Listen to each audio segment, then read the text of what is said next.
Sir మీరు అయోధ్య సమయంలో మీరు చూశారు, నేను చూశాను. మొట్టమొదట ఉద్యమం ప్రారంభమైనప్పుడు పత్రికలు ఏం రాసినాయి? బాబరీ మసీద్ వివాదం అన్నారు. కొన్నాళ్ళ అయిన తర్వాత ఏమైంది? బాబరీ మసీద్ రామజన్మభూమి అయింది. కొన్నాళ్ళ తర్వాత రామజన్మభూమి బాబరీ మసీద్ అయింది. ఆ తర్వాత ఓన్లీ రామజన్మభూమి అయింది. ఇప్పుడు అసలు బాబరీ మసీద్ ఎవరు మాట్లాడుతున్నారు? కరెక్ట్. ఒక వాదము ప్రజలలో అంతర్గత శక్తి ద్వారా గనక నిలబడి ఆ వాదము నిలబడితే, నిరాశావాదం లేకుండా పాజిటివ్గా ఫైట్ కనుక చేస్తే, అవును సార్, నేను అందుకే అంటున్నాను, శవానికి మీరు ఆక్సిజన్ ఎంతకాలం ఇస్తారు? ద్రవిడవాదం అనేటటువంటి శవానికి ఆక్సిజన్. యూరోప్లో చర్చిలు కుప్పకూలిపోతున్నాయి, వాటిని కట్టేవాడు లేడు, చర్చిలకు వెళ్ళేవాడు లేడు. కొన్ని దేశాల్లో ఏ మతము లేదనే వాళ్ళ సంఖ్య పెరిగిపోతుంది. వాడు ఇక్కడేం చేయగలుగుతాడండి? అక్కడే శవం చచ్చిపోయిన తర్వాత ఇక్కడ ఆక్సిజన్ కొట్టి ఏం లాభం? కాబట్టి ఇవేవి గెలవవు. గెలిచేది, నిలిచేది, ఉండేది హిందుత్వమే. కానీ హిందువుకి ఆ ఆత్మవిశ్వాసం లేదు. ఆ ఆత్మవిశ్వాసాన్ని కలిగించడానికే కదా సార్ ప్రయత్నాలన్నీ. హిందూ ఆత్మవిశ్వాసంతో నేను విజయం సాధిస్తాను, ప్రపంచం అంతా కూడాను కృణ్వంతో విశ్వమార్యం అన్నటువంటి భావన నాది. ఈ భావనతో నేను యావత్ ప్రపంచానికి నేను జ్ఞానభిక్ష పెడతానని, ఇది నా కర్తవ్యము అన్నటువంటి భావనతో. హిందుత్వం యొక్క బేసిక్ అది. ఏది ప్రతివాడిని అద్భుతమైనటువంటి మానవుడిగా తీర్చిదిద్దడం అనేది హైందవం యొక్క బేసిక్ ఆలోచన. కరెక్టే, అందులో సందేహం ఏం లేదు. ఇప్పుడు మనిషిగా, మహాత్ముడిగా, పరమాత్ముడిగా, భగవంతుడిగా, ఇప్పుడు శ్రీరాముడు, శ్రీకృష్ణుడు అట్లా భగవంతులు, అట్లా దేవుళ్ళు అయిన వాళ్ళే కదా సార్. చాలా కరెక్ట్. అందులో అటువంటి విషయాల్లో అభిప్రాయ భేదం ఏమీ లేదు.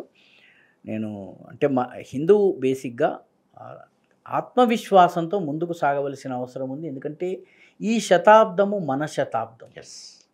మన శతాబ్దము అంటే ఇది శతాబ్దము అన్నారు అంటే ఇంకా టైం ఉన్నది మనకి. ఈ శతాబ్దమే కాదండి, ఈ యుగాబ్దము, రానున్న రోజులు మనవే. ఎందుకంటే ఈ సమాజము విజయశాలిని అయినటువంటి సమాజం. విజేత్రీ చనస్సంహత కార్యశక్తి. విజేత్రి అయినటువంటి సంఘటన ద్వారా ఈ జాతికి పరమ వైభవం తీసుకుని రావడం కోసము తపస్సు చేస్తున్నటువంటి కోట్లాది మంది ఉన్నారు. ఈ దేశం పరమ వైభవానికి వెళ్ళకపోతే ఈ జాతి జగద్గురు జగన్మాత కాకుండా మరేమవుతుంది? అవుతుంది. Let us be positive about it. నేను చూడలేకపోవచ్చును, కానీ చాలామంది అయోధ్య కూడా తన కళ్ళతో చూస్తాం అనుకోలేదు. ఎందుకు మేము చూస్తాం? మనం అనుకున్నావా సార్? మనం అనుకున్నావా చెప్పండి? ఆర్టికల్ 370 పోతుంది అనుకున్నావా మనం? కాబట్టి లెట్ అస్ బీ పాజిటివ్. కొన్ని మన జీవిత కాలంలో అవ్వచ్చు, కొన్ని మన తరువాత తరానికి మనము వాళ్ళకి వారసత్వంగా అందించి వెళ్తాము, వాళ్ళు చేస్తారు. ఇది విజయశీలమైనటువంటి జాతి, దీనికి పరాజయం లేదు. ఇప్పుడు కనిపిస్తున్నవన్నీ తాత్కాలికమైనవే. సార్ ఇలా చెప్పగలిగితే ఈ జాతి నేర్చుకోవడానికి కూడా సిద్ధంగా ఉంది సార్. నేర్చుకుంటుంది సార్. ఈ జాతిలో మొదటి నుంచి కూడాను అటువంటి మహానుభావులు అందుకే వచ్చారు.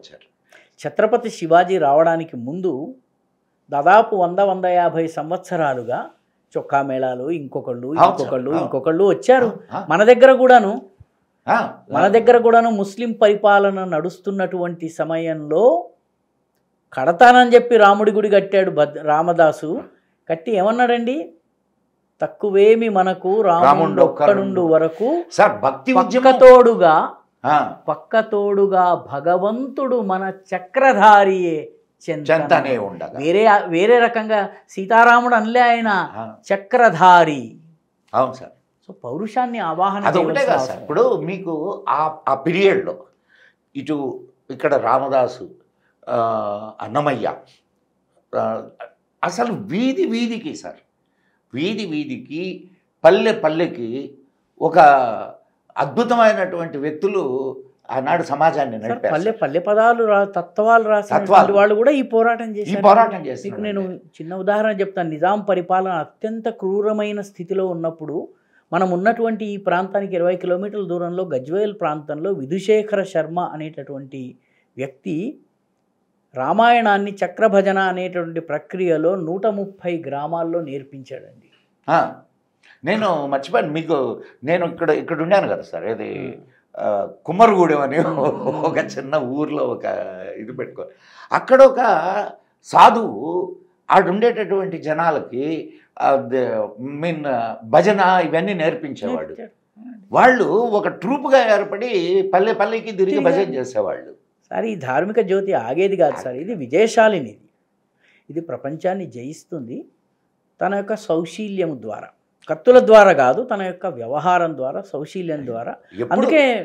అందుకే మనం చెప్తాం కదండి, విజయత్రి మనం అజేయాంచ విశ్వస్య దేహిష శక్తిం సుశీలం జగద్యేనం బ్రహ్మవే. ఆ సౌశీల్యము తోటి మనం ప్రపంచాన్ని గెలవబోతున్నాం, అందులో ఎటువంటి సందేహం లేదు. నాకైతే భవిష్యత్తు చాలా అద్భుతంగా భవ్యంగా కనిపిస్తోంది. ఇప్పుడు ఉన్నటువంటివన్నీ పటాపంచలవుతాయి. సార్ చివరిగా మీరు హిందువులకి ఏం సందేశం ఇస్తారు? సార్ హిందూ సమాజానికి సందేశం ఇచ్చేందుకు ఋషులు మునులు ఉన్నారు, వారి వాణిని అనుసరించటం మినహా మనకి వేరే సందేశం. అదే సందేశం సార్, అదే సందేశం, అదే సందేశం.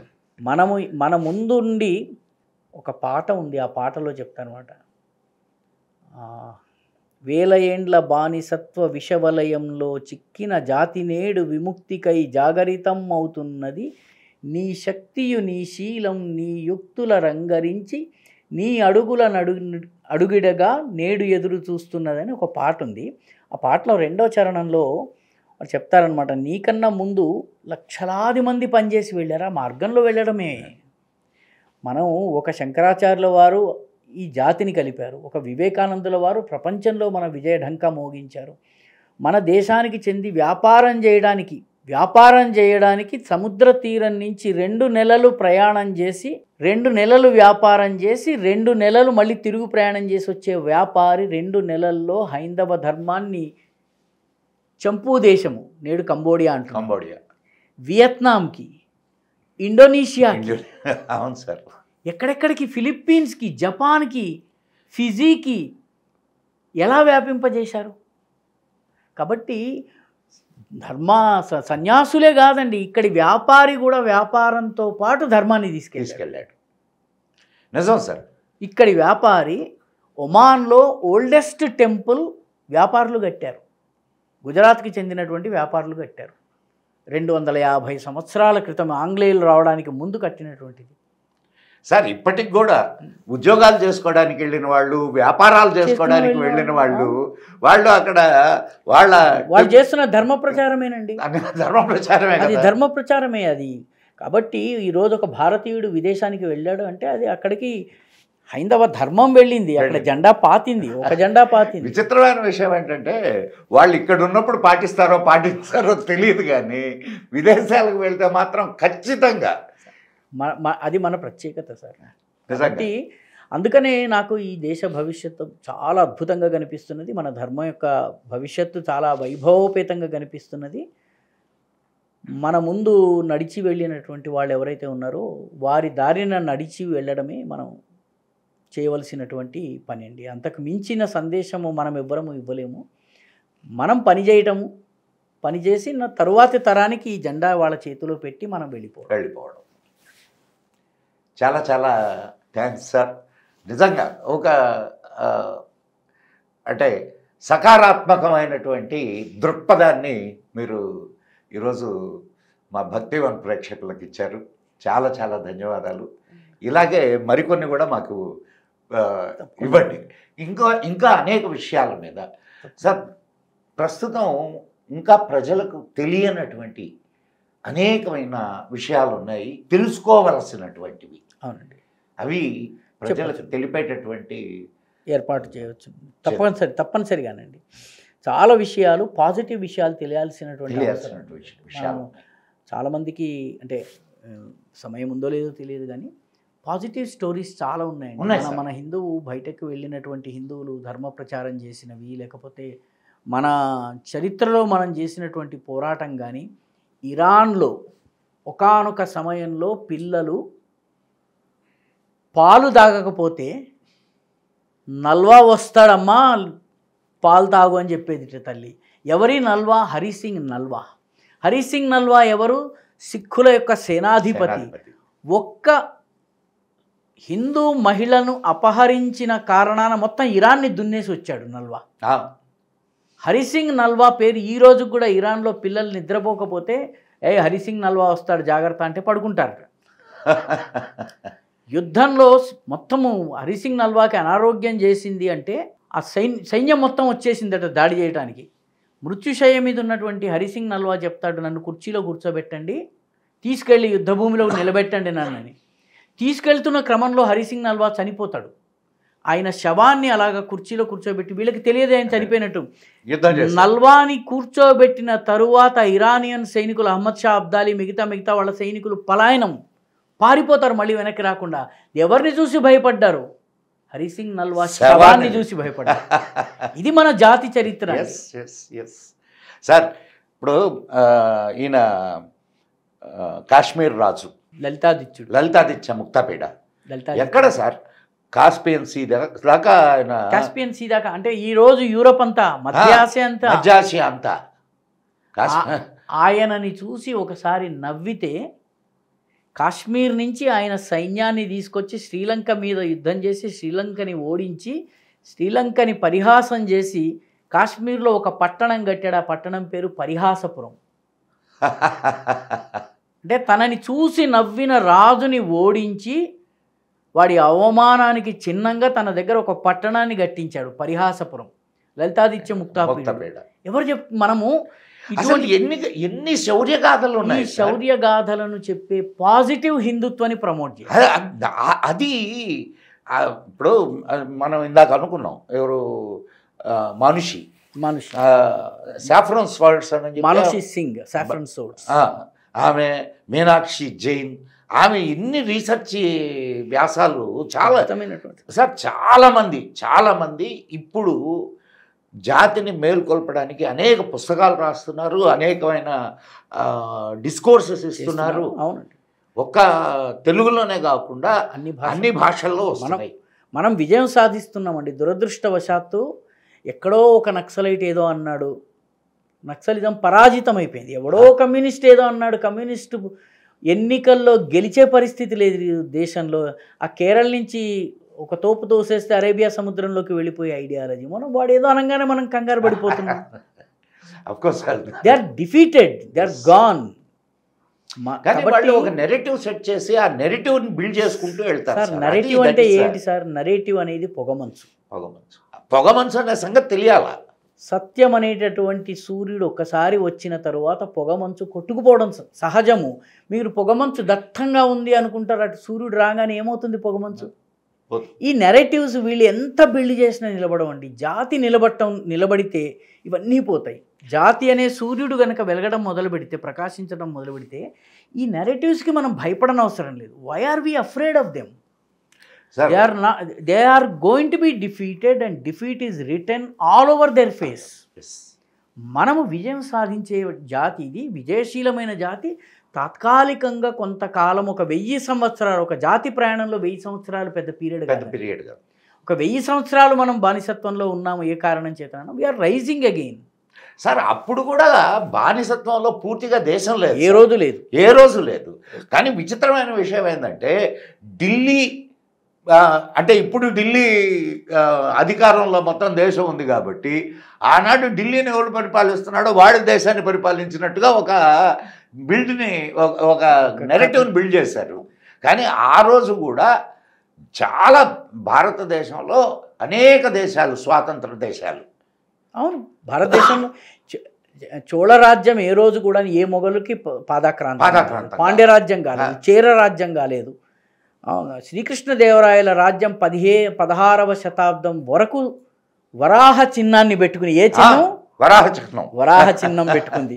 ఎవరికి వరాహ చిహ్నం అంటే అర్థం చేసుకోండి, మిగతా అక్కడ ఇషారా కాఫీ హై. వరాహ చిహ్నం ఎందుకు పెట్టుకున్నారండి సార్? అందుకనే ఇప్పుడు వారాహి ఉత్సవాలు జరుగుతున్నాయి సార్. 50 ఏళ్ల క్రితం వారాహి అన్న పేరు కూడా తెలియదు. 50 ఏళ్ల క్రితం ఎందుకు సార్? 20 ఏళ్ల క్రితం. We are winning. నేను అంటున్నది అదే, వారాహి అమ్మవారు వస్తున్నట్టు వీఆర్ విన్నింగ్.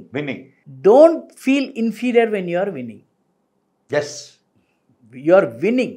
గెలుస్తున్న సమయంలో నిరాశకి అసలు తావే లేదు. ఏ రోజు మనము విదేశీయులను ఆక్రమించలేదండి, విదేశీయుల పాలనని మనం అంగీకరించలేదండి. ఏ రోజు కూడా, ఏ రోజు 17 సార్లు అస్సాంలో దాడి చేశారండి. లాచిత్ బోర్ఫుకాన్ లాచిత్ బర్ఫుకన్ కథ చాలామందికి తెలుసును. 7వ శతాబ్దంలో బఖ్తియార్ ఖిల్జీ నలందాని విధ్వంసం చేశాక అస్సాంకి వస్తాడండి. కామరూపు ఒడ్డున 1,50,000 సైన్యాన్ని పూర్తిగా వాడితో బఖ్తియార్ ఖిల్జీతో సహా సమాధి చేసేసి అక్కడ ఒక రాతి మీద వాళ్ళు ఒక శిలాశాసనం 6th and 7th సెంచరీలో 7th century 8th century అనుకుంటాను, బఖ్తియార్ ఖిల్జీ పీరియడ్ నాకు గుర్తులేదు, 8th సెంచరీ. శాకే తురగ యుగ్మేశ మధుమాస త్రయోదశే కామరూపం సమారభ్య తురుష్క క్షయమాయు. శిలాశాసనంలోని వాక్యం చెప్తున్నాను. ఏ సంవత్సరము ఎక్కడ యుద్ధం జరిగిందో చెప్పిన తర్వాత 13వ సంవత్సరంలో యుద్ధం జరిగింది. అందులో చెప్తున్నారు కామరూపం సమాగత్య, కామరూప రాజ్యానికి వచ్చిన తరువాత తురుష్క క్షయమాయు. This is India, this is Hindu dharma. We are here to win, not to lose. చాలా చాలా ధన్యవాదాలు సార్. చాలా సమయాన్ని తీసుకున్నాం, కానీ చాలా మంచి ఇన్ఫర్మేషన్ మనం మన జాతికి ఇవ్వగలిగాం. ఇంకా ఎంతో తెలుసుకోవాల్సి ఉంది మీ దగ్గర నుంచి ఉంది. మాకు మరికొన్ని విషయాల్ని తర్వాత మీ సమయాన్ని పట్టి తీసుకొని మేము వస్తాం సార్. తప్పకుండానండి. ఇదండి మిత్రులారా ఈరోజు చర్చా వేదిక. విన్నారు కదా, ఒక హిందువు ఎప్పుడూ నిరాశావాదానికి లోను కావాల్సిన అవసరం లేదు. తను ఎప్పుడు విజయశ్రీ జనసంహత కార్యశక్తి, ఎప్పుడు విజయశ్రీని వరిస్తూనే పోతూ ఉంటాడు.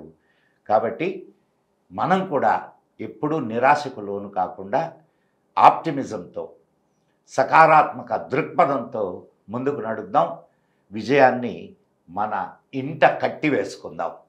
జై హింద్, జై మా భారతి. మిత్రులారా, ఈ వీడియో మీకు నచ్చినట్లయితే మన భక్తివన్ ఛానల్ను వెంటనే సబ్స్క్రైబ్ చేయండి. ఇప్పటి వరకు సబ్స్క్రైబ్ చేయకపోతే లైక్ చేయండి, షేర్ చేయండి, అండ్ బెల్ ఐకాన్ నొక్కండి. మీ మిత్రులకు కూడా భక్తివన్ ఛానల్ను పరిచయం చేయండి.